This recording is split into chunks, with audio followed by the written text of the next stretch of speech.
পার হয়ে নেই, আমাদের রেজাল্ট ঘোষণা হয়েছে মাঠে, উনি এই কোণা থেকে মারা শুরু করেছে, বাসা পর্যন্ত দিচ্ছে। এটা কিন্তু আপনার বাসার কোন গরুর বাছুর নয়, আপনি তাকে ইচ্ছা মতো মারবেন।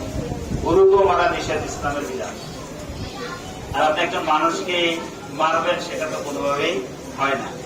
আপনার এই জায়গায় একজন অভিজ্ঞ ডাক্তারের ভূমিকা পালন করতে হবে। বলছিলাম এক্সরে দিয়েছি অথবা পরীক্ষা নিরীক্ষা দিয়েছে, আপনার অসুস্থতা ধরা পড়েছে, সেখানে ডাক্তার কি করে প্রেসক্রাইব করে যে এই কাজ করা যাবে, এই কাজ করা যাবে না, ওষুধ 3 বেলা দিলাম, এইভাবে খেতে হবে।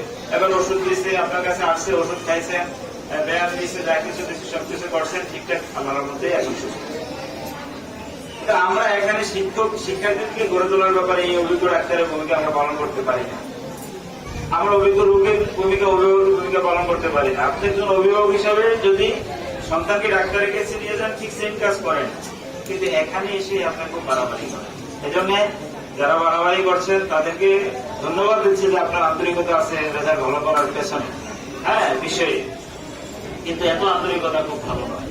মিষ্টি দেওয়া ভালো, লবণ দেওয়া ভালো, তরকারির মধ্যে লবণ দেওয়া ভালো, কিন্তু লবণ দিতে যায় যদি আল্লাহর মধ্যে প্রত্যেকটাকে দিয়ে দেন, ওটা তো খাওয়ার পরিবেশ থাকে। বাচ্চাদেরকে শাসনে রাখতে হবে, এই বিষয়ে কোনো সন্দেহ নাই। আজকে আমরা লক্ষ্য করছি, খুব নিবিড়ভাবে লক্ষ্য করছি, বিগত 2 বছরের করোনার কারণে প্রভাবে যা হয়েছে দেশের অর্থনৈতিক ক্ষতি, সারা বিশ্বের ক্ষতি, তার চেয়ে বেশি হয়েছে আমাদের দেশে আমাদের সন্তানদের চরিত্রের ক্ষতি। এরা আগে যেভাবে ঠিকঠাক মতো লেখাপড়া করতে, এখন আর করে না, এখন আর মনোযোগটা নেই। এই মনোযোগ তৈরি করার জন্য আমরা হাড়ে পরিশ্রম করতেছি বিভিন্ন ক্লাসে, কিন্তু হাড় পরিশ্রম করে লাভ হচ্ছে না তেমন। এক্ষেত্রে আপনাদের যদি সহযোগিতা পাই, তাহলে সামনে ইনশাআল্লাহ আমাদের প্রচেষ্টাটা সাকসেস হবে। সেজন্য আপনাদের প্রত্যেকের সহযোগিতা চাই। সহযোগিতা কি? আপনি প্রত্যেকটা সন্তানের উপরে কড়া নজর রাখবেন। ইলিয়াস বলছেন ছোট ক্লাসের ছাত্রদের উপর নজর আছে আপনাদের, সেজন্য আলহামদুলিল্লাহ। কিন্তু একটু বড় যারা হয়েছে তাদের মধ্যে একটু নজরটা কমাই দিয়েছেন না, সেখানে নজর বাড়বে। যত বয়স বাড়বে ততই নজরদারি বাড়বে, যত বয়স বাড়বে ততই নজরদারি বাড়বে।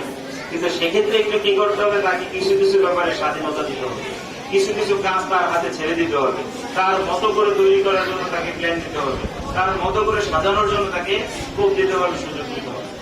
কিন্তু আপনার দৃষ্টি থাকবে সে কিভাবে সাজাচ্ছে, সে কিভাবে তৈরি করছে, সেটা কিভাবে কাজগুলো সম্পাদন করছে, কোন কাজ কিভাবে করছে, সেখানে আরো দৃষ্টি রাখতে হবে। এখন সে ফ্রেন্ডশিপ খুঁজে, এতে 2, 3, 4, 5 ওখানে গেলে সে ফ্রেন্ডশিপ খুঁজে খুব বেশি, বন্ধুদের বাসায় দিতে চায়, দাওয়াত নিতে চায়, ইত্যাদি করতে চায়। সেক্ষেত্রে আপনার নজর রাখতে হবে কোন কোন বন্ধুদের সাথে সে চলাফেরা করে, সেই বিষয়গুলো একটু কষ্ট করে খেয়াল রাখতে হবে। কিন্তু এই বিষয়ে আমার কথা শেষ। শিক্ষার্থী যারা আছো তারা নিশ্চয়ই আমার কথা শুনতেছো। আমরা তোমাদের সাথে নিয়মিত কথা বলি। আমি প্রতি ক্লাসে, আমার বিশেষ কোনো ক্লাস নেই, শুধু দশম শ্রেণীতে একটা ক্লাস নেই, আর বাকি টাইমটা আমি আপনাদের জন্য অফিসে কিছুটা রাখি। আবার কখনো কখনো আপনাদের কাছ থেকে বিদায় নিয়ে হঠাৎ করে আপনি একটু কষ্ট করে পরে কথা বলবো, আমি একটু ক্লাসে ভিজিট করে ক্লাসে রাউন্ড দিই। প্রত্যেক ক্লাসে আমি কথা বলার চেষ্টা করি, আলহামদুলিল্লাহ।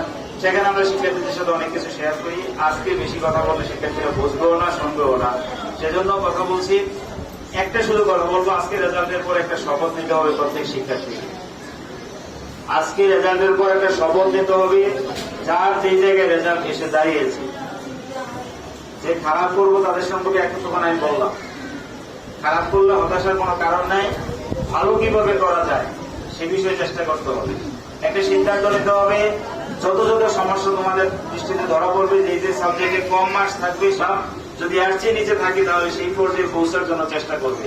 তুমি নিজেই দেখবা তোমার এক সাবজেক্ট আছে 90-এর উপরে, আরেক সাবজেক্ট আছে 50-এর উপরে, তাহলে